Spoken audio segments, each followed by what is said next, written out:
예수를 믿는다는 게 뭐죠? 예수를 믿는 것은 단순히 죄 용서 받고 구원의 확신을 기뻐하며 행복하게 살다가 천국 가는 것이 아닙니다. 예수 믿는다는 것은 그게 전부가 아닙니다. 예수 믿는 것은 하나님의 부르심을 받는 일이죠. 하나님의 소명을 받는다, 그런 말입니다.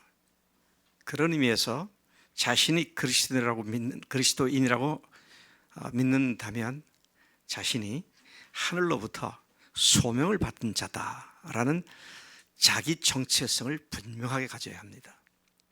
이 self identity, 내가 누구냐라고 하는 것은 내가 어떤 삶을 사느냐를 결정하는 데 가장 근본이기 때문에 우리가 예수 믿는 자로서 이제는 하나님의 부르심을 받은 자의 삶을 산다, 이런 자기 정체성을 갖는 것은 너무도 중요하다는 말씀인 것이죠. 특히 우리 교회는 교회 생활이란 사람들이 신앙 안에서 편안하게 삶을 즐기도록 하는 그런 교회가 아니고, 하나님께서 믿는 우리들을 특별한 소명을 주셨기 때문에 그 소명을 제대로 성취할 목적으로 세워진 교회입니다. 하나님께서 우리 교회에 주신 소명 세 가지를 여러분들은 매주 주보 첫 페이지에서 잘 나와 있는 것을 보게 되시죠. 첫째는 모든 교인들이 주님 앞에 절대 순종하는 교회. 둘째는 모든 교인들이 복음을 다른 사람에게 증거하는, 사역하는 교회. 모든 교인이 사역하는 교회. 그리고 셋째는 예수님이 우리를 사랑하신 것 같이 우리도 한 교회로서 형제 자매들을 서로 사랑하는 공동체가 되는 교회. 이 세 가지가 우리 교회가 여기에 존재하고 있는 이유이며 여러분 각 사람을 부르신 주님의 목적이다라는 것이죠. 이것이 부르심이고 이것이 소명이며 이것이 목적이라고 한다면, 목적을 이루지 못하는 교회는 사실상 더 이상 존재할 이유가 없습니다. 우리 교회에다가 컴파스에 딱 찍어가지고 반경 200m나 300m 이렇게 원을 그리면 그 안에 10개 정도의 교회가 있습니다. 교회가 너무 많아서 공회같이 느껴질 정도로 그렇게 많은 교회가 있는데 왜 하나님께서는 23년 전에 여기에 주님의 기쁨 교회라고는 교회를 세우셨는가? 그 이유는 조금 전에 말씀드린 대로 세 가지 소명을 온전히 이루어서 이 교회가 이런 것이다, 복음이 바로 이것이다 라는 사실을 눈으로 실제로 보여줄 수 있는 모델이 되라고. 사람들은 보아야 봄으로써 알게 되고 믿게 되는데 말로만이 아니라 실제를 보이는 그런 교회가 되라고 우리 교회를 여기 세우셨다는 말씀인 것이죠. 따라서 그런 교회가 되지 않는다면 우리 교회도 또 다른 공회 중에 있는 한 교회에 불과할 수밖에 없다. 근데 오늘 1월 둘째 주일이죠. 제가 오늘 이 주일 예배를 생각해 보니까 우리 이 목사님이 작년에 부임을 해서 온전히 한 해에 대한 계획을 기도하며 세운 첫 해가 시작되는 이달이잖아요. 그렇다면 이 목사님도 우리 교회 부르심, 소명을 알고 거기에 전폭 동의했기 때문에 우리 교회를 오셨고, 또 이 목사님이 그런 새로운 마음을 가지고 시작하는 이 시점에 우리도 다시 우리의 위치가 어디에 있으며 우리가 어떤 존재이며 우리의 소명이 무엇인지를 명확하게 하는 것은 금년 한 해 하나님께서 우리를 부르신 소명을 이루는 데 굉장히 중요한 시점이다, 그런 생각이 들어서 오늘 이 말씀을 준비하게 되었습니다. 오늘날 전 세계적으로 복음주의 교회들이 당면한 심각한 문제는 복음을 믿는 대로 삶을 살지 않는다는 겁니다. 소위 말하는 신앙과 생활의 불일치, 신앙과 삶의 괴리 현상, 말하는 대로 생활하지 않는 허위, 거짓된 믿음, 이것이 전 세계적으로 다른 어떤 교회도 아닌 복음주의를 표방하고 있는 교회들에게서 쉽게 발견하는 심각한 치명적인 문제인 것을 우리는 정직하게 고백하지 않을 수 없습니다. 문제가 정확하게 진단돼야 거기에 적합한 처방이 나올 수 있죠. 그래서 불편한 진실이지만 이 불편한 진실을 정면으로 부딪혀 돌파해야 거기에는 소망이 있고 거기에는 새로운 하나님의 능력의 역사가 나타나게 되는 줄로 믿는 것입니다. 특히 한국 교회는 기복 사상에 쩌들어 가지고 복음과 복음 뒤에 따른 삶도 철저히 이 세상에서 잘 먹고 잘 사는 기복 신앙 위주로 교회 생활을 하고 있는 너무나 많은 사람들을 어렵지 않게 보게 되는 것이죠. 구원받은 사람들 중에서도 특별히 교회 지도자들, 목회자, 장로, 집사, 전도사, 신학생 등과 같은 리더급에 있는 사람들까지도 이런 신앙과 생활이 맞지 않고 겉도는 모습을 어렵지 않게 우리는 볼 수 있습니다. 한 비근한 예로 각종 사회학이 신문에 또는 매스컴에 보도될 때 보면 어김없이 그 사건의 한 복판 또는 매우 가장자리에 가까운 곳에 어김없이 교회 직분을 맡은 사람들이 끼어 있는 것을 보게 됩니다. 참 어김없어요. 그래서 어떤 일이 터지면 또 목사냐, 장로냐, 집사냐 가슴이 두근두근합니다. 자, 이런 의미에서 우리가 몸담고 있는 복음주의 교회로서 우리가 어떤 위치에서 어떤 삶의 그 사명을 가지고 살아가느냐 하는 것은 너무도 중요한 일이 아닐 수 없다는 것입니다. 그리스도인으로 자처하는 많은 사람들은 예수님께서 십자가에서 우리의 죄를 대신해서 죽으신 놀라운 사랑을 깨닫고 그 예수님을 구세주와 주님으로 믿고 구원받았다는 것을 확신하게 됩니다. 그렇게 확신하고 믿을 때 성령께서 그 속에 들어오셔서 그런 그리스도인들은 새로운 피조물이 되었음을 감사하고 담대히 복음을 전하는 삶이 시작되기도 하죠.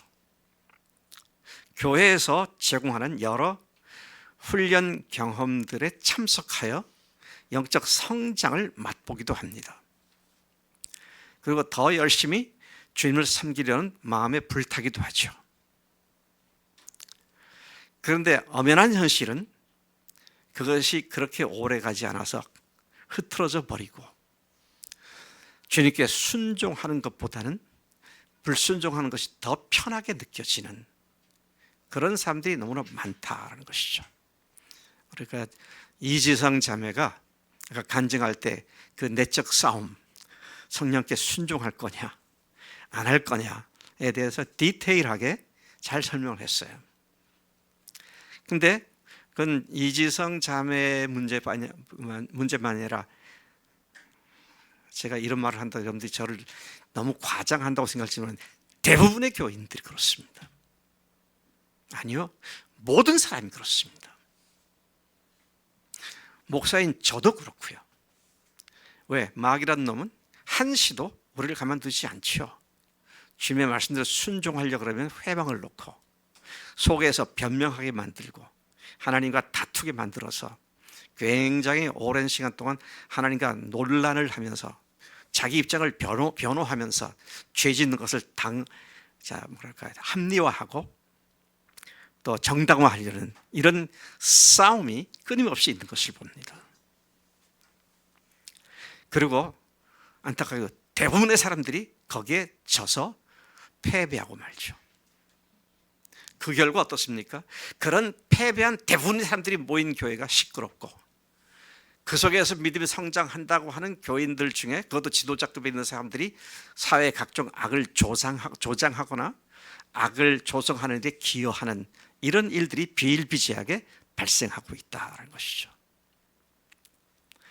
우리는 우리 자신을 그렇지 않다고 얼마든지 가장할 수 있고 우리 자신을 얼마든지 위장할 수 있지만, 그러나 하나님은 심중 깊숙한 것을 꿰뚫어 보시기 때문에 그의 동기와 그의 심중 속에서 일어나고 있는 악한 마음 같은 것들, 그것에 따라가고 있는 모습을 정확히 보고 계시고 기억하고 계시고 또 그 결과에 대한 책임을 물으시기도 하신 분이십니다.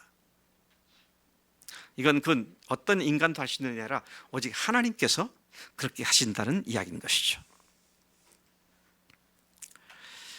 자, 이와 같은 문제, 구원 받았고 정말 말씀대로 살기로 노력하고 때로는 전도도 하고 하지만 얼마 되지 않아서 다시 뒤로 물러나 버리는 이런 현상의 보편화. 자, 이것에 대한 이 문제를 어떻게 해결할 수 있을까?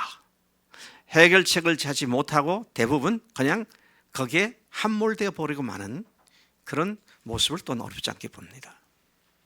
저는 신학교 교수로서 장래 목회자를 길러내는 책임 있는 사람으로서, 그리고 교회 많은 교인들의 삶을 인도해야 할 그런 가르침을 주는 사람으로서 이 문제를 직시한 후에 오랫동안 왜 이런 문제가 발생을 하며 어떻게 이것을 극복할 수 있을까를 기도하고 찾고 또 연구하는 가운데 꽤 오랜 기간 동안 그 과정을 거쳐서 드디어 하나님께서 그 이유를 알게 해주셨고 그 답을 제시해 주셨습니다.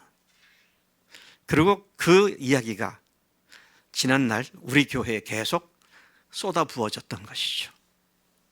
자, 그렇다면 이제 우리 교회는 단순히 나 한 사람의 믿음을 잘 지켜가지고 천국 갈 때 그냥 깨끗하게 가려는 이런 문제가 아니고요, 사명자로서 사명을 어떻게 잘 완수할 것인가, 이게 너무도 중요한 것이죠. 여러분, 회사도 그렇지 않습니까? 회사에서 말썽 안 피고 회사에서 하라는 대로 잘하고 그냥 좋은 사람의 소리 듣고 그 사람 참 좋은 사람이야, 그런 소리 듣는 것을 회사가 좋아합니까? 아니면 그 사람을 통해서 뭔가 일이 일어나고 생산력이 향상돼서 소득이 증대되는 회사에 기여하는 사람을 더 원합니까? 그건 분명히 투자입니다. 물론 하나님은 그렇지 않아요. 하나님은 후자의 열매도 기대하시면 그 모든 과정에 각 사람들이 바르게 세워지는 것을 원하시고 동시에 두 가지를 다 원하시니시죠. 자, 그런 의미에서 우리는 어떤 좋은 결과만 가지면 과정은 문제가 안 된다라고 하는 거짓된 진리를 믿지 않습니다. 자, 그런 의미에서 우리는 이 문제를 정말 심각하게 생각을 해야 되는데, 제게 하나님께서 보여주신 문제의 원인은 복음 메시지에 우리가 믿고 나에게 영원한 생명을 준다고 믿는 복음 메시지에 구멍이 숭숭 뚫려가지고 복음의 의미를 제대로 담고 있지 못한 복음이 전해져 왔다는 것이죠. 그래서 제가 쓴 책을 구멍난 복음을 기워라, 제가 구멍난 복음을 기워라를 주제로 해서 전 세계 다니면서 신학생들을 훈련시켰습니다. 지금도 금년에도 이제 몇 군데를 가야 합니다. 그리고 제가 경악스럽게 놀라는 것은 어디를 가든지 죄다 구멍난 복음을 알고 있더라고요. 기가 막힙니다. 그러니 복음의 온전한 의미를 담지 못하고 있는 복음 메시지를 전하니 구원받았다고는 기뻐하는데 구원받은 사람으로서 마땅히 살아야 할 사명자의 삶은 살지 못하고 패배에 허덕거리고 있는, 패배 만성 적응증에 그냥 주저앉아 버린 그런 사람들을 수없이 본다는 것이죠. 미국을 가도 또는 아르헨티나를 가도 과테말라를 가도 또는 인도네시아를 가도 필리핀을 가도 또 인도를 가도 중국을 가도 네팔을 가도 그들이 듣고 배운 복음에 죄다 구멍이 나가지고 그 복음의 어마어마한 하나님의 능력을 제대로 누리지 못하고 사는 그런 모습이 일반화가 되었고 보편화가 되었다는 것이죠. 참 안타까운 일이 아닐 수 없습니다. 죄조차 제대로 설명해 주지 않는 복음 메시지, 복음이 뭔지, 죄가 뭔지도 제대로 설명하지 않는 일반적인 복음 메시지들, 또 십자가만을 강조할 뿐 십자가에서 죽으신 예수님이 하나님이라는 사실을 확실히 증거해 주는 부활을 거의 강조하지 않는다는 복음 메시지, 자신이 주인된 근본 죄를 회개하라고 말하지 않는 복음 메시지, 또 자신이 부활하신 예수님을 주님이 아닌 구세주로만 강조하는 복음 메시지, 그리고 거듭난 사람들로 구성된 교회 공동체의 절대성을 강조하지 않는 결과로 신앙과 삶의 괴리 현상은 전 세계적인 현상으로 퍼져 있다는 것이죠.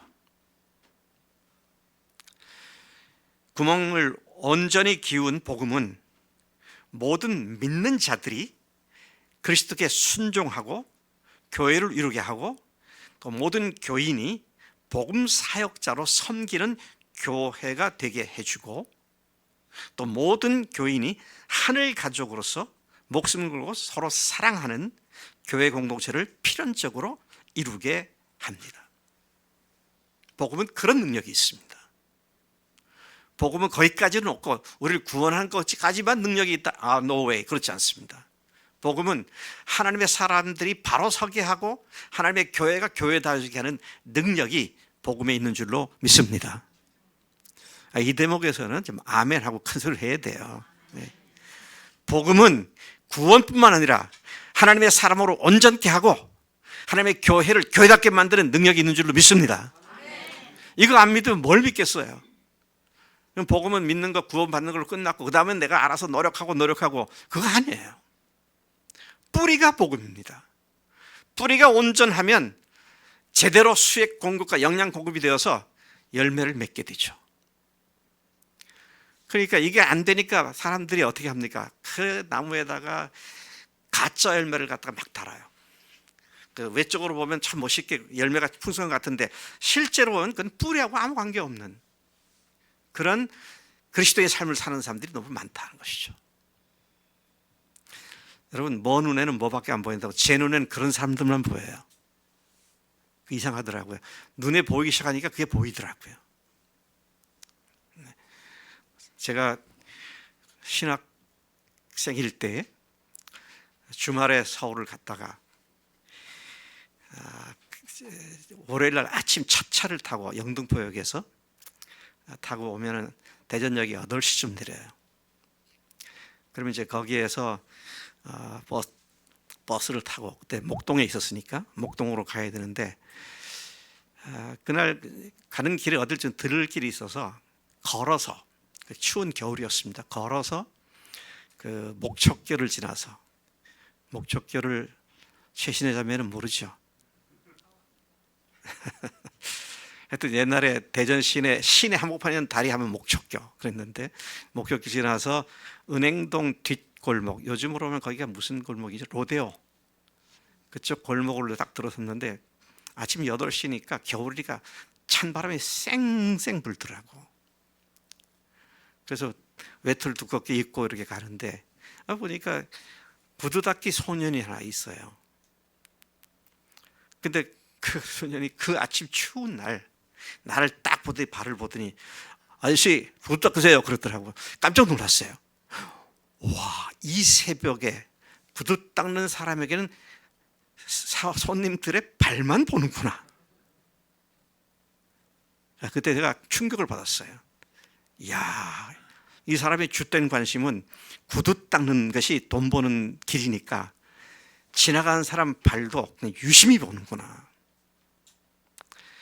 우리가 진정으로 구원받은 자로서 하나님의 소명을 받았다는 사실을 확실하게 믿는다면 모든 것이 그런 차원에서 보여야 되죠.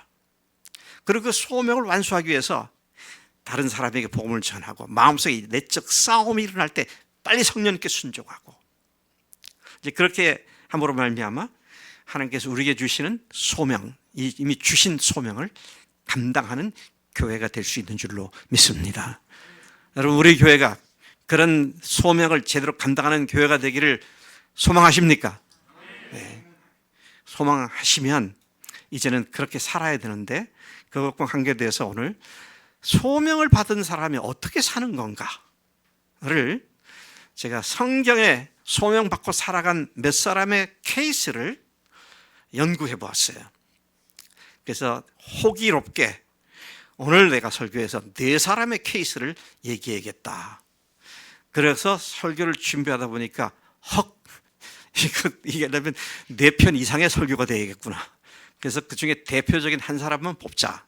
그래서 아브라함을 뽑은 겁니다. 우리가 창세기 아까 읽었던 12장 2절부터 1절부터 5절까지의 아브라함이 하나님께 부르심을 받는 장면이 나옵니다. 이 본문을 묵상하는 가운데 부름받은 사람이, 소명받은 사람이 어떻게 살아야 하는가를 하나씩 하나씩 좀 살펴보기를 원합니다.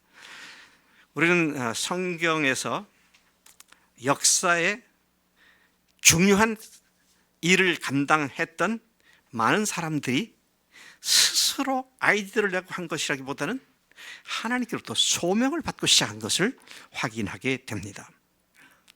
그들의 헌신된 생애는 그렇게 하나님의 부르심으로부터 시작되었다는 것이죠. 그래서 저는 이 시간 조금 전에 말씀드린 대로 아브라함을 좀 세밀히 살펴봐야겠다. 아브라함에 관계된, 소명과 관계된 아브라함의 삶을 살펴보면서 소명받은 자의 삶이 이런 것이 되겠구나, 하나님께서 확증해 주셨기 때문에 제가 이 말씀을 같이 나누게 됐는데, 오늘 이 말씀이 소명받은 모든 여러분들에게 큰 복이 되고 삶의 원동력이 되기를 축복합니다. 12장 1절이 아브라함이 소명을 받은 내용입니다. 근데 놀랍게도 아브라함이 받은 소명은 아주 심플합니다. 아주 단순해요. 12장 1절을 다시 가보면 너는 너의 고향과 친척과 아비 집을 떠나 내가 내게 보여줄 땅으로 가라. 두 동사, 명령형 두 동사가 나오는데요. 뭐라고 되어 있습니까? 먼저 떠나, 가라, 그거예요. 하나님께서 아브라함에게 주신 소명, 부르심은 떠나서 가라는 겁니다. 하나님의 사람들이 하나님의 부르심을 이루기 위해서 첫 번째로 해야 되고 끝까지 해야 할 것은 현재까지 살았던 익숙한 삶의 자리를 떠나서 하나님이 인도하시는 그곳으로 가는 것이다, 그것이죠. 지금까지 살아왔던 삶의 자리를 떠나지 않고는 하나님이 지시한 땅을 알 수도 없고 갈 수도 없다는 것입니다. 그런데 아브라함이 살았던 땅은 어떤 땅입니까? 자기 가족, 친척, 친지들이 함께 살면서 안전하게 자기의 삶을 지켜주던 곳이었습니다. 그걸 지명으로 보면 하란이라고 말하죠. 하란이라는 지역에서. 그런데 하나님께서 그에게 느닷없이 나타나셔서 그것을 떠나가라는 겁니다. 요즘 예를 들어서 제 책이 이제 아랍어로 번역돼 가지고 애굽으로 내가 가야 된다, 하나님께서 그렇게 인도하시면 애굽으로, 이집트로 가는 거 비행기표 사면 서너 시간 가잖아요. 일도 아니죠. 그것도 비행기 앉아서 자면서 가면 돼요. 근데 그때 고대 중동에서 한 지역, 자기가 살던 곳에서 다른 지역으로 이동한다고 하는 것은 보통 리스키한 일이 아닙니다. 보통 위험 있는 일이 아니에요. 왜요? 중도의 강도도 만날 수 있고요. 어떤 부족을 만나면 그 부족 전체가 아브라함을 공격해가지고 그의 가족들을 노예로 잡고 재산들을 몰수하고 그렇게 할 수도 있잖아요. 죽일 수도 있고요. 근데 더 난처한 상황은 뭡니까? 어디로 갈지도 모르는데 가라고 하신 거예요. 근데 아브라함이 가더라고요. 아브라함이 가더라고요. 오늘도 하나님은 여러분들에게 떠나서 가라고 말씀하십니다. 내가 익숙하고 안전한 지역을 떠나라는 거예요. 제가 만난 수많은 그리스도인들로 자처하는 사람들을 보면 자기가 그어놓은 안전지대가 있더라고요. 그 안전지대를 좀 벗어나서 좀 이리를 가자 그러면 절대 안 나갑니다. 나는 수요 기도회는 절대 안 나가. 수요 기도회를 안 간다고 딱 선을 그어놨어요. 새벽 기도 그거는 목자들이나 가는 데고 안 가. 그렇게 그렇죠. 또 주님께서 헌신하고 그거는 자기 신학생이나 할 일이고, 그러면서 자기가 갈 곳 안 갈 곳 미리 딱 선을 정해놓고 그걸 안 떠나려고 그래요. 근데 떠나야 하나님이 인도하시더라고요. 제가 신학교를 올 때 서울을 떠나서 대전으로 와야 했습니다. 그건 차 타면 비행기라 기차 타면 2시간이면 오잖아요. 근데 그게 만만치 않더라고요. 가려니 대전이라는 목적지는 분명히 알았는데 가서 살 집이 있어야지. 살 집도 없어요. 그래서 그때 우리 신학교가 대전 시내 목동에 있었는데, 목동에 신학교가 갖고 있던 가수원이 있었어요. 캠퍼스 부지 안에. 가수원을 농사를 짓는 가수원 지기가 있었는데, 그 가수원 지기가 농사를 짓기 위해서 일꾼을 한 사람 고용을 해서 그를 위해서 집을 하나 지어줬어요. 집 크기가 한 5평? 수수깡 이런 걸 엮어서 흑벽 바른. 근데 거기에 신학생이 하나 살고 있었어요. 근데 내가 대전 와야겠다니까 거기에 살겠던 신학생 친구가 저보고 그러더라. 내가 이제 이사 나올 테니까 그리 가 살으라고. 그래서 집사람하고 같이 가봤어요. 가보고 서울로 오는 길차 안에서 집사람 보고 물었어요. 본 소감이 어떻냐? 그러니까 줄줄 눈물 흘리더라고요. 왜냐하면 그 5평 정도 되는 방에, 집에, 그것도 그 작은데도 꼴에 그래도 방이 2개더라고요. 부엌이 하나 있고, 그리고 화장실은 거기에서 한 2, 3m 떨어진 마당에 거칠은 나무, 통나무, 그 얇은 통나무를 딱 4군데에 박고 삥 둘러가면서 가만을 쳐놓고, 그 문은 가만을 펄럭이고 들어가야 이제 일을 볼 수 있게 돼 있죠. 그리고 바로 뒤에 잿더미 쓰레기통이 있고요. 그래서 우리 집사람이 하는 얘기가, 나야 여기가 사는 건 괜찮은데 그때 우리 아이들이 1살, 3살 그랬거든요. 만 1살, 3살. 이 아이들이 잠깐 내가 한눈 파는 사이에 방에서 기어 나와 가지고 화장실에 빠지면 어떡하냐, 쓰레기통에 가서 굴르면 어떡하나, 이게 기가 막힌 거예요. 그 울더라고요. 또 이럴 때도 남편이 같이, 그래 참 그렇지, 그렇게 할 수 없잖아요. 아주 믿음이 좋은 것처럼 제가 싹 스스로 마음을 다잡아 가지고, 여보, 내가 목사가 될 사람인데 목사가 되면 저는 판자촌에 사는 사람들도 상대를 해서 사역을 해야 될 거고, 대통령과 같은 사람도 상대해서 사역을 할 거고, 근데 당신이나 나나 이런 판자촌 같은 데서 사는 사람들의 심리를 한 번도 이해해 본 일 없지 않느냐. 그러니 얼마나 좋은 기회냐. 그런 사람들의 심리도 이해할 수 있는, 직접 경험해 볼 수 있는 기회니까 얼마나 좋으냐. 그런데 그것도 한 1년 지나면 끝나니까 그거 한번 견뎌보자. 그래서 우리 사람의 최대 장점은 뭐냐? 남편 말에 잘 순종한다는 거예요. 와, 너무너무 제 아내를 보고 내가 너무 감사하더라고요. 그래서 어떻게 됐느냐? 그때로부터 이제 2달 후에 이사를 와야 하는데 어찌어찌해서 하나님께서 거기 살지 않고 전셋집, 제대로 진 집에서 살게 해주시더라고요. 여러분, 갈 바를 알지 못하고 떠났다 그랬어요.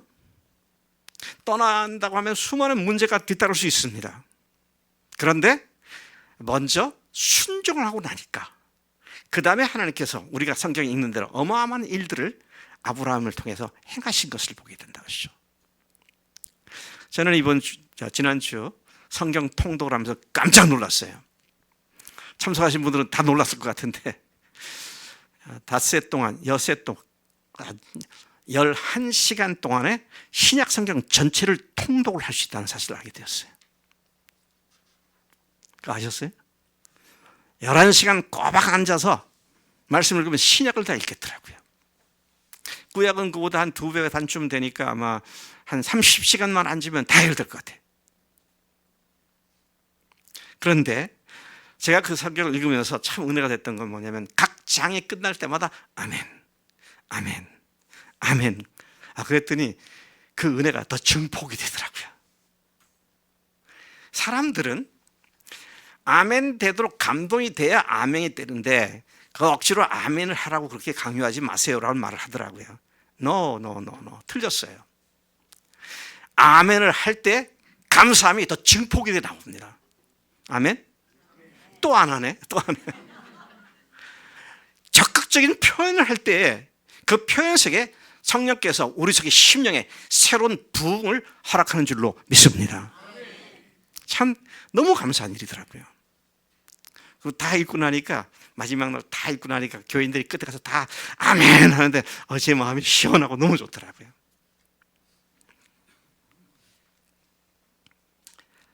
여러분들이라면 아브라함과 같은 처지에 있을 때 어떻게 하시겠어요? 떠나가서 네가 거기서 그냥 횡재할 거다 그러면 가겠죠. 근데 이게 뭐 어디로 가는지 목적지도 모르고 가라 그러는데 말이죠. 어떻게 보면 무모하기도 한 순종이기도 하죠. 히브리서 11장 8절에 이러한 아브라함의 순종에 대해서 히브리서 기자가 이렇게 말합니다.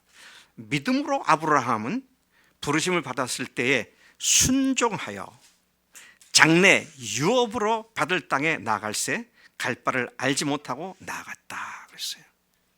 그가 나갈 수 있었던 이유는 하나님을 절대 신뢰하고 앞으로 하나님께서 주실 놀라운 유산을 바라보며 나갔다. 그런 말씀을 제가 하고 있죠. 아브라함은 이러한 하나님의 부르심에 응답하여 무작정 길을 떠났던 것입니다. 오늘 많은 사람들이 너무 똑똑해요. 뭔가 말을 하면 왜 그래야 하는지 충분히 이해가 되고 납득이 돼야 움직이려고 그러더라고요. 보통 그렇게 살아야죠 우리가. 그런데 하나님이 하시는 말씀이면 그냥 순종하고 따라야 합니다. 하나님이 어떤 분이세요? 전지하신 분이시고 그분이 전능하신 하나님인 줄로 믿습니다. 모든 걸 아시고 모든 걸 할 수 있는 분이 우리에게 믿은 걸 다 말씀해 주지 않고 이렇게 해라 그러면 네 순종하면 그 다음에 일이 풀리잖아요. 근데 우리 자꾸 순서를 거꾸로 생각을 해요. 하나님께서 이렇게 하고 이렇게 하면 이렇게 될 때 이렇게 하면 네가 유익하고 축복될 때냐 이렇게 해라 그래야 이해가 돼서 순종하려고 그러는데 하나님은 말씀에 아멘하고 순종하는 자에게 하나님이 얼마나 위대한 능력의 하나님이신지를 경험하게 해주시는 그런 하나님인 줄로 믿습니다.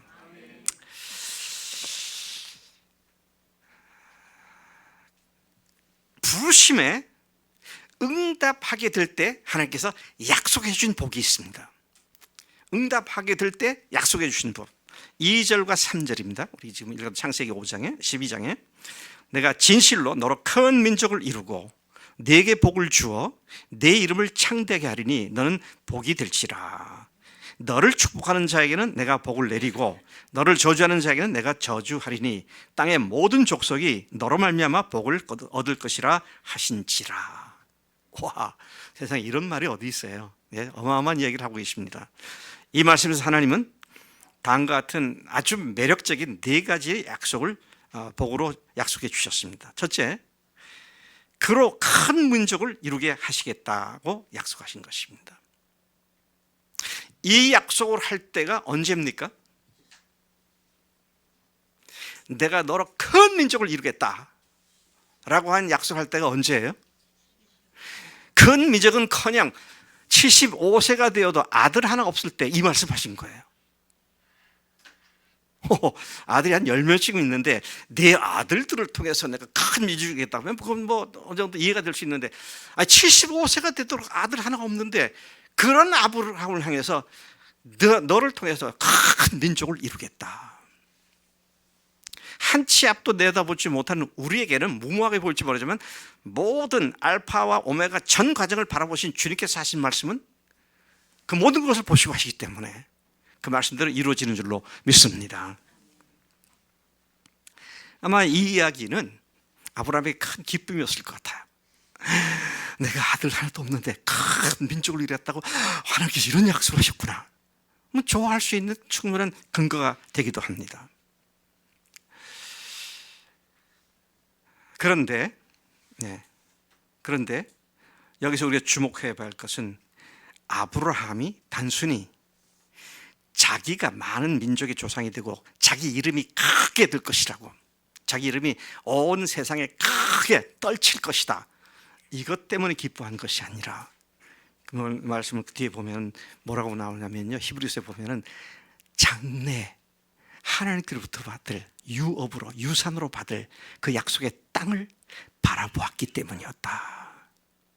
그는 단순히 자기 한 가족, 자기 한 생애를 말하는 것이, 생각한 것이 아니라 온 세계를 바라보면서, 사실 이 말씀은 온 세계를 너를 통해서 구원하시겠다고 하는 그런 약속이었는데, 이 약속을 믿고 그는 순종하고 나갔을 때 그의 구체적인 삶의 전 과정들이 하나씩 하나씩 낱낱이 인도되었던 것을 우리가 성경을 통해서 확인하게 된다는 것입니다. 우리도 이러한 아브라함의 받은 약속의 복을 이루는 복의 통로가 된 자들인 줄로 믿습니다.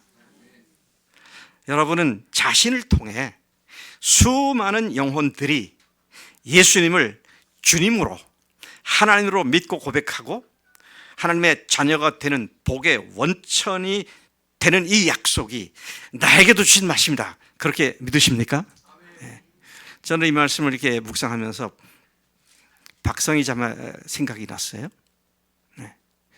박성희 자매 한 사람이 이씨 집안에 시집을 가가지고 가족 구원을, 그것도 사도행전 16장 31절 말씀, 주 예수를 믿으라 그러면 너와 내 집이 구원을 얻으리라, 이 약속의 말씀을 믿고 열심히 기도하기 시작했는데, 뭐 이용순 형제한테 조금 이렇게 좀 어려움을 조금 당했던가?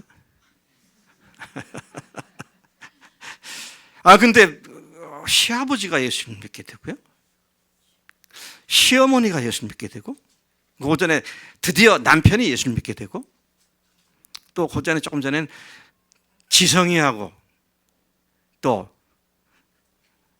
누구야? 네? 명준이 믿게 되고, 그랬더니 그냥 예수 예자만 꺼내면 약 쌀쌀 맞게 되었던 어머니가, 친정 어머니가 믿게 되고, 그 전에 또 그 남동생이 또 믿게 되고, 보니까 하나하나 주 앞에 다 돌아오기 시작한 것을 보게 되죠. 그래서 정말 그 집안의 복의 근원이 되잖아요. 이용순 형 제가 되게 좋아하네. 예, 하나님께서 하나님의 말씀을 믿고 의지하고 그것을 주장하며 나아가는 믿음의 행보를 하는 사람들에겐 반드시 그 약속을 지키시는 분인 줄로 믿습니다. 와, 우리가 이런 면에서 아브라함 못지않게 하나님께 부르심을 받고 쓰임을 받을 그런 위치에 있다는 것이 얼마나 복된지 이루 말할 수 없죠. 자, 그런데 이러한 부르심의 소명에 응답한 자의 일생이 어떠한 것인가, 부르심에 응답한 사람들의 삶이 어떤 것인가 하는 것이 4절과 5절에 나와 있습니다. 우리 창세기 12장 4절과 5절을 다시 보겠습니다. 이에 아브라함이 여호와의 말씀을 따라 갔고 롯도 그와 함께 갔으며 아브라함이 하란을 떠날 때 75세였더라. 아브라함이 그의 아내 사레와 조카 롯과 하란에서 모은 모든 소유와 얻은 사람들을 이끌고 가나안 땅으로 가려고 떠나서 마침내 가나안 땅에 들어갔더라. 모험하기 시작합니다. 장래가 확실하게 구체적으로 언급되어 보장되어 있지 않았지만 하나님 그분을 믿고 그는 행동으로 옮기기 시작을 했습니다. 혼자가 아니라 아내와 롯과 또 많은 가축들과 또 하나님께서 얻게 하신 여러 사람들과 함께 먼 길을 무작정 출발을 했다라는 것입니다. 히브리서 그렇게 갈 수 있었던 이유가 아까 말씀드린 장래 유산으로 받을 땅을 바라보았기 때문이다. 이런 말은 그의 그런 믿음에 대해서 히브리서 기자가 11장에서 그렇게 설명을 하고 있습니다. 뭐라고 하고 있느냐? 8절에 보니까 히브리서 11장 8절에 보니까 믿음으로 아브라함은 부르심을 받을 때에 순종하여 장래의 유업으로 받을 땅에 나아갈세. 하나님께서 자신에게 주실 약속하신 땅을 바라보고 나아갔다 그랬습니다. 땅을 바라보고 나아갔다. 또 그가 어떠한 순종을 하고 믿음의 모험을 했느냐. 9절 믿음으로 그가 이방의 땅에 있는 것 같이 약속의 땅에 거류하며 가나안 땅에 거류하며 동일한 약속을 유업으로 함께 받은 그 아들 이삭 그의 손자 야곱과 더불어 장막에 거하였으니.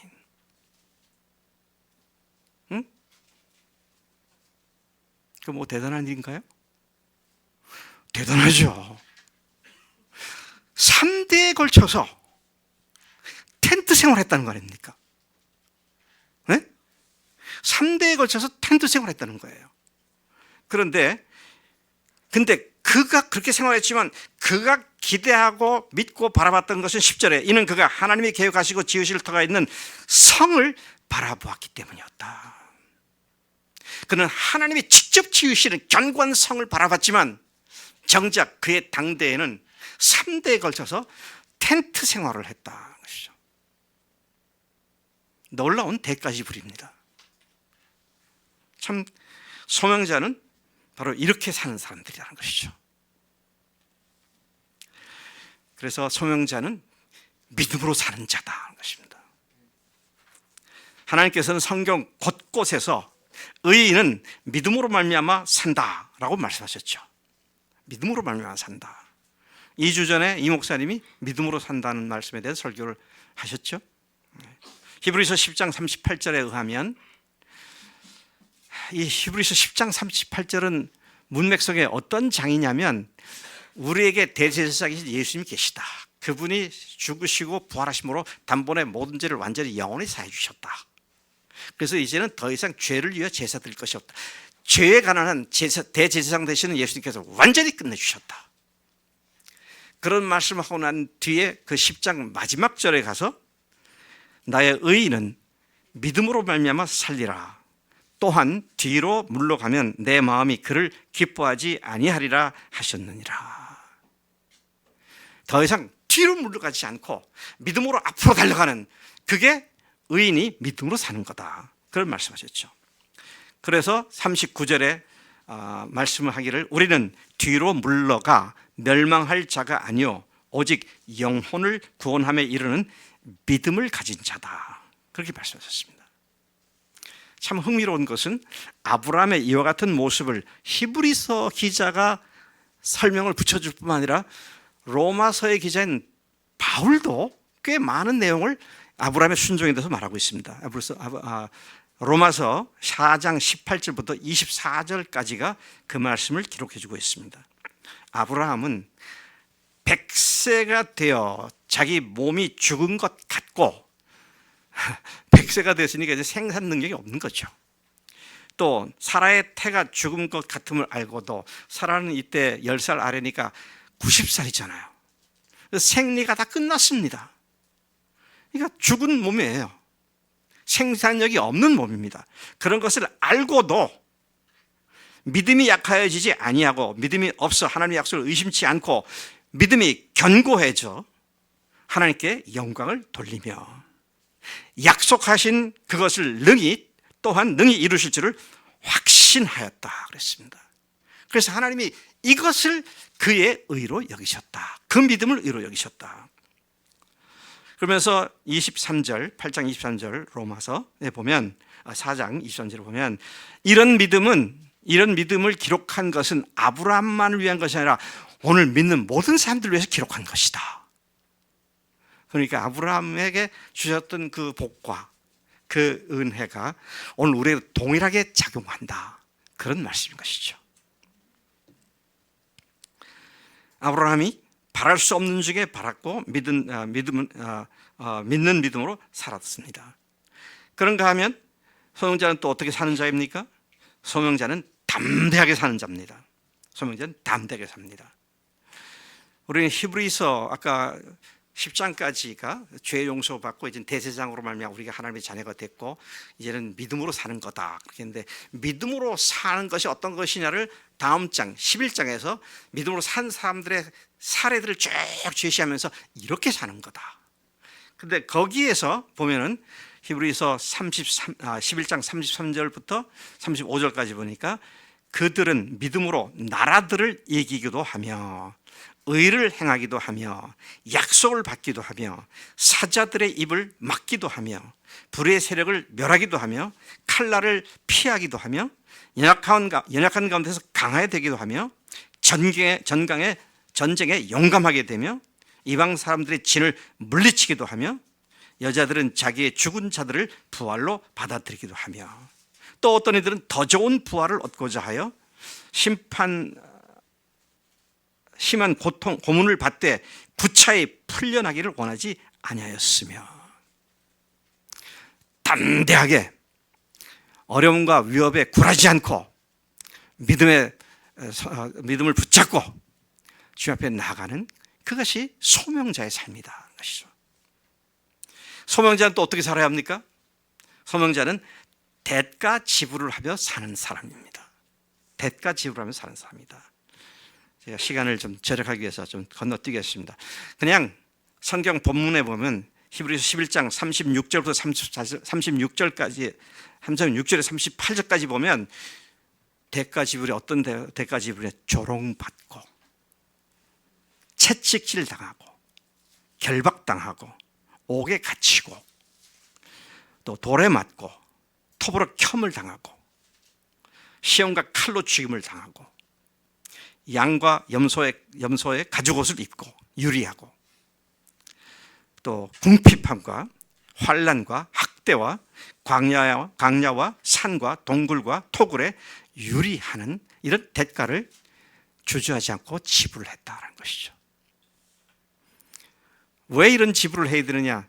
하나님의 뜻이 이루어지는 것을 마귀라는 놈은 철저히 방해하기 때문이죠. 근데 마귀가 어찌할 수 없죠, 우리를. 그래서 우리는 믿음의 사람들이 어떻게 전 생애를 주님의 부르심을 이루기 위해서 불살라든지를 성경 전체를 통해서 계속 듣고 있는 것이죠.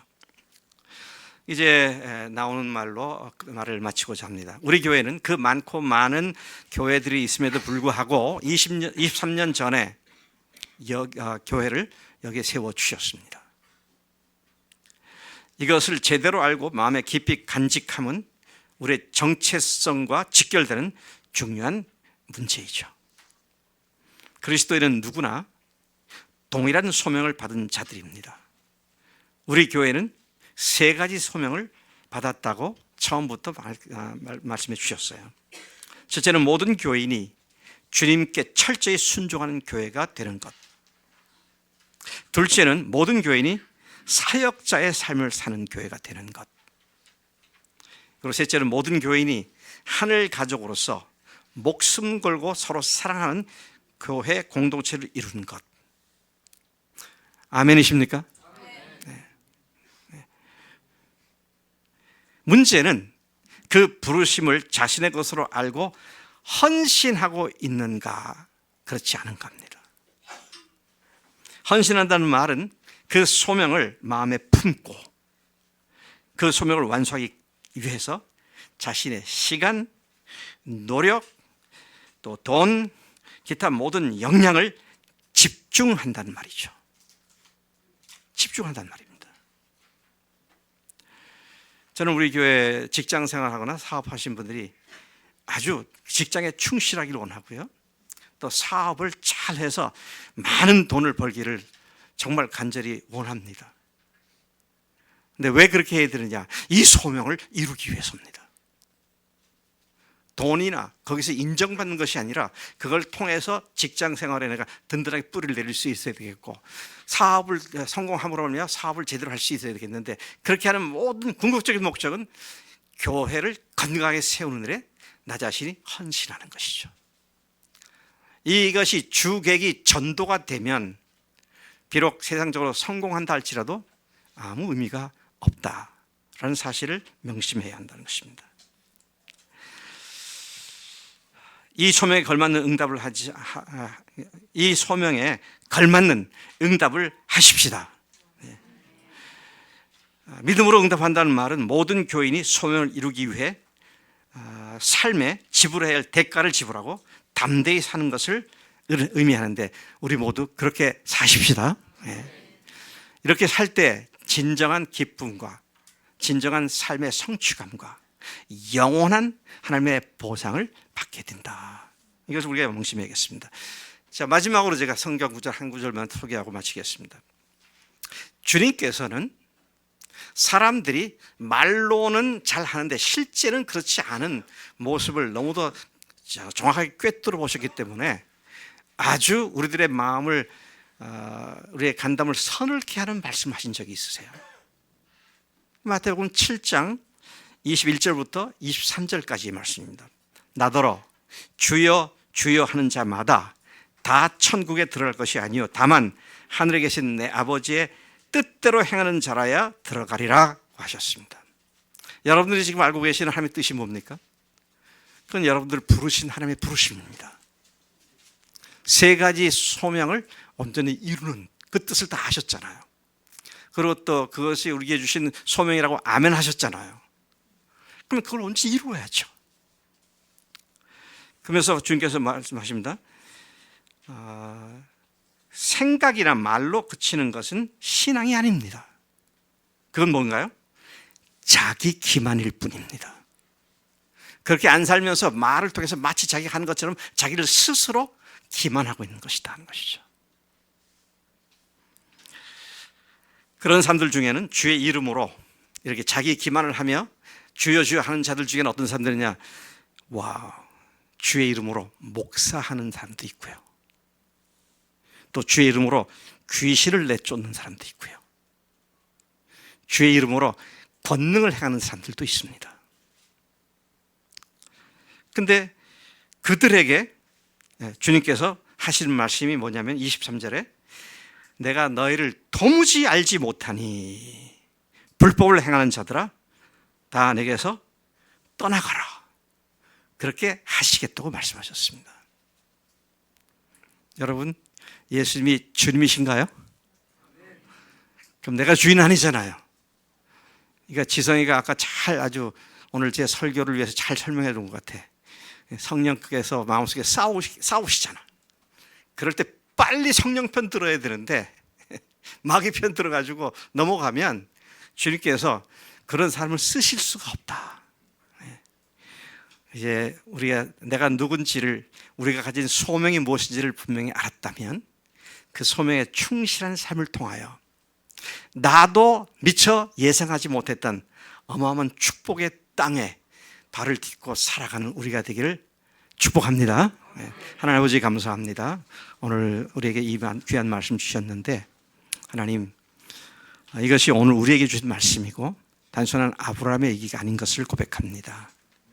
주님, 우리에게 주신 소명이 분명할진데 이 세 가지 소명을 이루라고, 이 세 가지 소명을 통하여 세상에 복음이 무엇이며 교회가 어떤 곳인지를 모델로 제시하라고 하신 주님의 부르심에 응답한 주님의 귀한 종들을 지금 보고 계십니다. 하나님 이들을 받으셔서 쓰시고 사용하셔서 참으로 그 부르신 열매들을 맺도록 역사하실 줄로 믿습니다. 사랑하는 교인들 여러분, 제가 이 시간 간절한 마음으로 여러분들 앞에 다시 도전하고 호소합니다.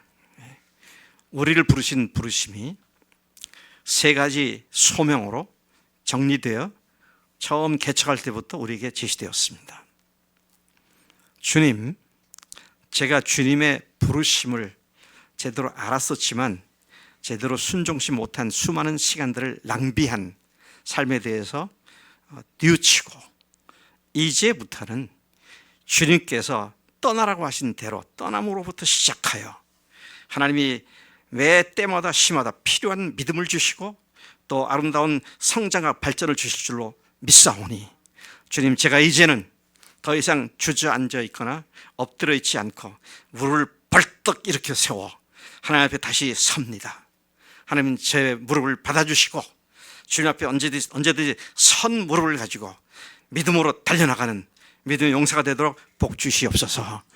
이런 믿음이, 이런 기도가 내 기도라고 생각되시는 분들, 주님 앞에 여러분들을 보이시기를 원합니다. 그 자리에서 일어나셔서 주님, 지금까지 제가 그렇게 살려고 노력했지만 실패한 수많은 경우가 있지만 이제부터는 주님의 교회에 부르신 부르심이 나의 주신 소명인 줄 알고 그런 일에 쓰임받기를 원하오니 그렇게 필요한 믿음도 주시고 담대도 주시고 또 그럴 때마다 하나님의 역사를 세밀하게 경험하는 복을 허락해 주옵소서. 조그마한 초라한 제 모습이지만 그러나 주님의 능력이 저와 함께 하시면 능히 이 소명을 온전히 이룰 줄로 믿사오니 저를 받아주시옵소서. 이렇게 다시 헌신하며 소명에 충실하기를 원하는 사람들 자리에서 일어나셔서 여러분들의 모습을 하나님께 보이시고 선 자리에서 주님께 그렇게 기도하시길 바랍니다. 주님, 제가 여기 있습니다. 주님, 제 무릎이 이제는 힘을 얻게 하시옵소서. 이제는 아는 것에 그쳐 자기를 속이는 그런 신앙이 있지 않고 실제로 주님 움직이고 순종함으로 말미암아 주님이 종을 쓰시는 것을 늘 생생하게 경험하고 이 경험을 통하여 살아계시고 또 역사하시는 주님을 영원히 영원하게 하는 그런 삶 가운데로 들어가도록 나를 받아 주신 줄로 믿습니다. 하나님, 그렇게 다시 헌신하오니 나를 붙잡아 주시옵소서. 오 하나님, 감사합니다. 이 아침에 사랑하는 믿음의 식구들이 무릎을 이렇게 세워 주 앞에 섰습니다. 주님의 부르심에 응답했습니다. 하나님, 참으로 이 세상에 이분들을 통하여 영원한 구원을 얻는 생명의 복음이 아름답게 전파되게 하시고 열매 맺게 하시고 또 교회가 세상 속에 예수님이 여기 계신 것을 밝히 드러내는 모델 교회가 되도록 축복해 주실 줄로 믿습니다. 우리의 헌신을 받으심을 감사하고 예수님의 이름으로 기도를 삼나이다. 아멘.